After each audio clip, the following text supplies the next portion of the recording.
हम अपना काम करेंगे कैपेसिटेंस पे, या मैं कहूँ कैपेसिटर, या मैं कहूँ कंडेंसर। कैपेसिटर या मैं कहूँ कंडेंसर। देखो आपने कई बार देखा होगा एक छोटा सा फैन में तो दिखता है, एक छोटा सा सेल होता है ऐसी शेप का, सिलेंड्रिकल शेप का, और ये जरूर लगा होता है। इलेक्ट्रिक मोटर जो पानी वाली मोटर है उसमें भी लगा होता है। तो असल में यही मेरा कंडेंसर है, यही कैपेसिटर है। और अगर नहीं देखा है तो मैं आपको आइडिया दे देता हूँ कि आपके घर में जब फैन है तो वो जो चल रहा है, मान लो आपने उसको फुल स्पीड पे लगा रखा है, तो वो क्या है कि जब उसको लाइट आई हुई, यानी मेरे पास क्या है, एक एसी करंट है, एसी करंट पे फैन चल रहा है, तो उसकी जो स्पीड है वो है बाई चांस 20 रोटेशंस पर सेकेंड, या पर मिनट कह देता हूं, लोग 60 कर लेते हैं, 60 रोटेशंस पर मिनट, ठीक है।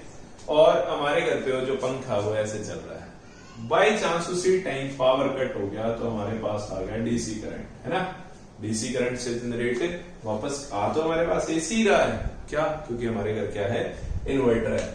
जैसे ही इन्वर्टर स्टार्ट हुआ, स्पीड फैन की बहुत ज्यादा बढ़ गई, मे बी 150 रोटेशंस पर मिनट। देखो आपने देखा होगा ये जरूर कि लाइट में जब आपका पंखा चल रहा है बहुत स्लो चल रहा है, और लाइट चली गई इन्वर्टर में बहुत तेज चल रहा है, तो देखो वही फैन है, वही स्विच है, सब कुछ सेम है फिर। और हाँ, करंट भी वही है, डीसी और एसी है, लेकिन डीसी करंट तो बैटरी में स्टोर हुआ, जो इन्वर्टर है उसने क्या किया, डीसी को एसी में कन्वर्ट किया एक रेक्टिफायर की हेल्प से।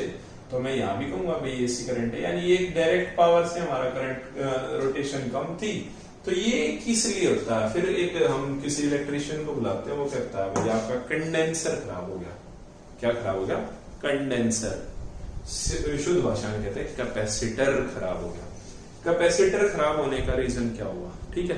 तो कैपेसिटर समझना हमें, लेकिन मैं इसका थोड़ा सा आपको हिस्ट्री के लिए कि भाई आप लोग जान पाए कि भाई ये असल में है क्या। तो देखो capacitor it is a device, इसको कैपेसिटर ही कर देता हूं, capacitor it is a device to hold large currents. और अगर मैं लास्ट में बोलना चाहूं फॉर स्मॉल टाइम, वो अलग है। तो ये कैपेसिटर क्या करता है, ये होल्ड करता है लार्ज करंट्स को अपने अंदर। कैसे करता है, तो बेसिक प्रिंसिपल आ जाते हैं कैपेसिटर का, capacitor principle, capacitor principle. Capacitor को मैं ऐसे समझता हूं, ये मेरी प्लेट P1 है, ये मेरी प्लेट P2 है, ठीक है।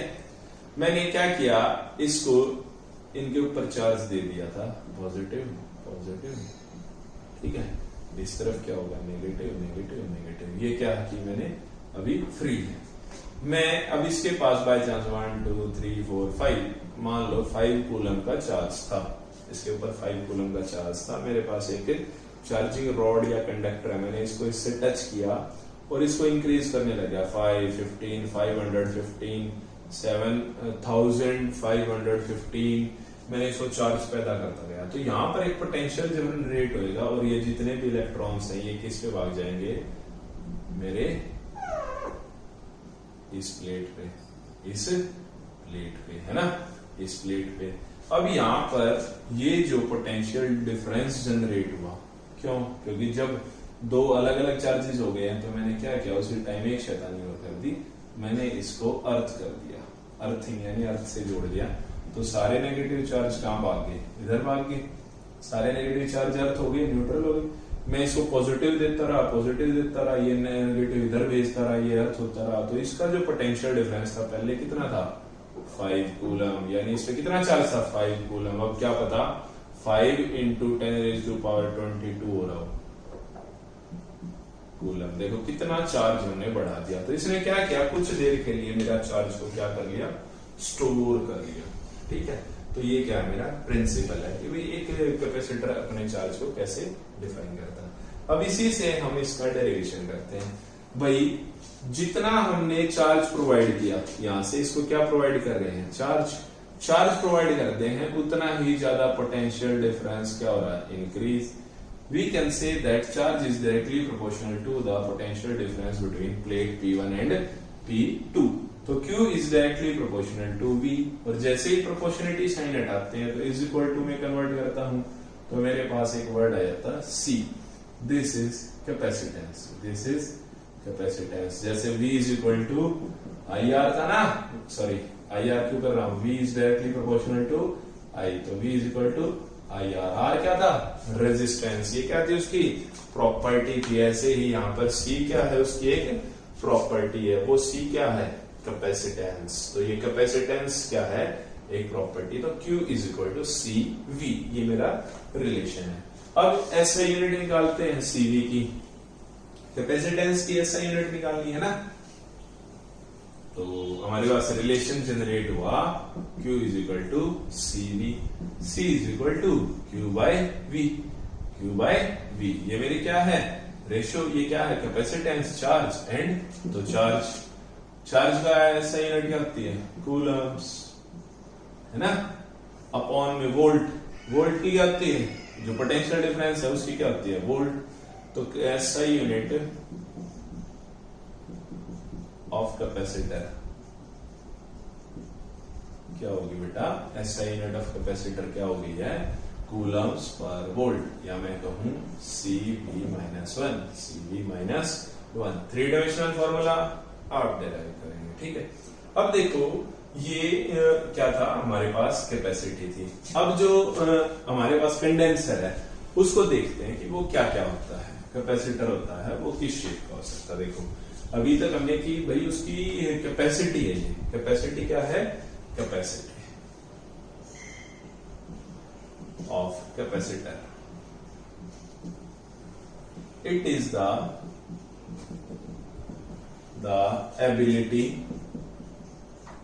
of capacitor that how much charge it will hold, it will hold, ये कितने चार्ज को होल्ड कर सकता है, ठीक है। तो एक क्वेश्चन जनरेट होता है कि भाई किस वे में, देखो अगर मैंने कैपेसिटर को बना दिया इस शेप का, कैपेसिटर को बना दिया इस शेप का, कैपेसिटर को बना दिया एक स्क्वायर की शेप का, स्क्वायर, या मैं कहूं cube, sorry cube, square, cube या स्फीयर या फिर सिलेंडर, या क्या बना दिया, सिलेंडर। तो मैं तो कहूंगा Q is equal to CV, मैं सब में चार्ज, सब में जो चार्ज है वो इक्वल चार्ज प्रोवाइड करूंगा, सब में क्या चार्ज करूंगा, इक्वल प्रोवाइड करूंगा।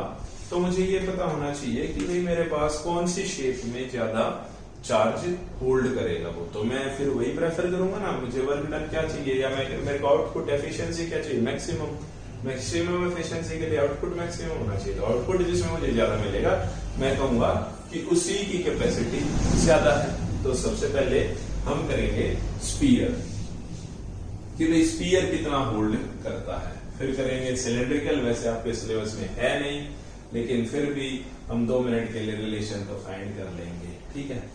तो holding capacity, holding capacity of a capacitor of spherical shape, spherical shape, ठीक है। बाय चांस ये और ये, ठीक है, इसको मैंने अर्थ कर दिया, इसको मैंने अर्थ कर दिया और यहां पर चार्ज देता रहा, ऐसे में चार्ज बढ़ता गया, डिस्ट्रीब्यूट होता जा रहा है, डिस्ट्रीब्यूट होता जा रहा है, इतना ज्यादा चार्ज हो रहा है कि ये इस स्फीयर में मैंने मान लिया फुल हो गया। हालांकि मैं इसके बाद आयनाइजेशन के काम आ जाता हूं, और आयनाइजेशन को आपका जनरेट करता है वेन डी ग्राफ जनरेटर, लेकिन ये आपके सिलेबस से कट हो गया था पिछले साल भी, तो ऐसा कुछ नहीं है, मतलब पहले से ही कट है और इस बार तो है ही नहीं है, लेकिन ये अच्छी चीज थी। वेन डी ग्राफ जनरेटर अच्छी चीज थी, जब हम कैपेसिटर पढ़ रहे हैं तो वेन डी ग्राफ जनरेटर भी पढ़ लेना था, लेकिन कोई बात नहीं, इसको छोड़ देते हैं, ये अप टू 2017 तक था, लेकिन हम यहाँ इनिशिएशन नहीं कर रहे, हम सिर्फ ये मान रहे हैं कि स्फीयर ने इतनी कैपेसिटी क्या कर ली, होल्ड कर ली। तो हम जानते हैं Q is equal to CV, ठीक है, Q is equal to CV relation 1, ठीक है। अब जो स्फीयर है इसके ऊपर जो पोटेंशियल जनरेट हुआ वो कितना होता है बेटा, V की वैल्यू क्या फाइंड की हमने, इलेक्ट्रोस्टैटिक पोटेंशियल में याद होगा Q by R, this is Q by R। तो यहां पर मुझे क्या फाइंड करना है, capacity of a sphere, capacity of a sphere. तो from equation 1 C is equal to Q by V, from this equation C is equal to Q by V। From equation 2, या मैं कहूं प्लेस इक्वेशन 2 इन इक्वेशन 3, तो C is equal to Q upon V की value कितनी है, 1 upon 4 pi epsilon naught into Q upon R, Q upon R, Q से Q cancel out हो गया, ये डिनोमिनेटर है, डिनोमिनेटर का डिनोमिनेटर असल में क्या बन जाता है, न्यूमरेटर। तो रिलेशन क्या आ गया बेटा, 4 pi epsilon naught into R, 4 pi epsilon naught into R। This is the holding capacity of a sphere. एक स्फीयर कितना चार्ज होल्ड कर सकता है, 4 pi epsilon naught into R। नहीं समझे, चलो इस रिलेशन को पकड़ के एक बार ध्यान देते हैं, ठीक है। हम अर्थ तो जानते हैं, अर्थ एक हम सॉलिड स्फीयर मानते हैं, तो हम क्वेश्चन लिख लें, होल्डिंग कैपेसिटी ऑफ अर्थ। हमने रिलेशन फाइंड किया C is equal to 4 pi epsilon naught into R, यानी अगर मेरे पास स्फेरिकल कोई बॉडी है या स्फीयर कोई बॉडी है, तो मैं क्या रिलेशन यूज करूंगा, C is equal to 4 pi epsilon naught into R। 4 pi epsilon naught की वैल्यू मैं जानता हूं, यूजिंग ओम्स लॉ में जब हमने K की वैल्यू फाइंड की थी, जो कि क्या होता था 1/4 पाई एप्सिलॉन नॉट, उसकी वैल्यू क्या होती थी, 9 इंटू 10⁹9 न्यूटन मीटर स्क्वायर पर कूलम्ब स्क्वायर। यहां पर क्या है, 4 पाई एप्सिलॉन नॉट है, तो रेसिप्रोकल कर लेते हैं, यानी 1 upon K is equal to 4 pi epsilon naught is equal to 1 upon 9 into 10⁹9। Means या तो मैं 1/K बोल दूं, या 4 पाई एप्सिलॉन नॉट बोल दूं, या 1 उसकी वैल्यू क्या रहेगी, 1 अपॉन 9 इंटू 10⁹9, ठीक है। तो K की वैल्यू तो मेरे पास डन होगी। अब निकालते हैं radius. Radius of the earth कितना है, रेडियस ऑफ अर्थ कितना है बेटा, 6400 किलोमीटर। 9th क्लास में ग्रेविटेशन चैप्टर में पढ़ा होगा आपने। But SI unit of length is metre, so we have to be converted into metre. 6 into 10⁶ metre. क्या करेंगे हम, 6400 किलोमीटर को क्या करेंगे, मीटर में कन्वर्ट कर लेंगे। तो कितना आ गया, 6.4 इंटू 10⁶ हमारा क्या आ गया, इसकी मीटर की SI यूनिट। तो by using this relation capacity कैसे करेंगे, 4 pi epsilon not, 4 pi epsilon not into radius, 6.4 into 10⁶, तो मीन्स 1/4 पाई एप्सिलॉन नॉट की जगह 9 into 10⁹9, 6.4 into 10⁶ means 6.4 into 10⁶ divided by 9 into 10⁹9।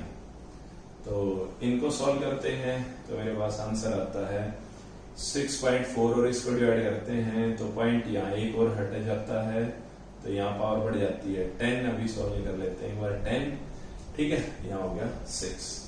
तो 9 7 जा 63, 1 बच गया, 9 1 जा 1, 9 1 जा 1, पॉइंट लग गया।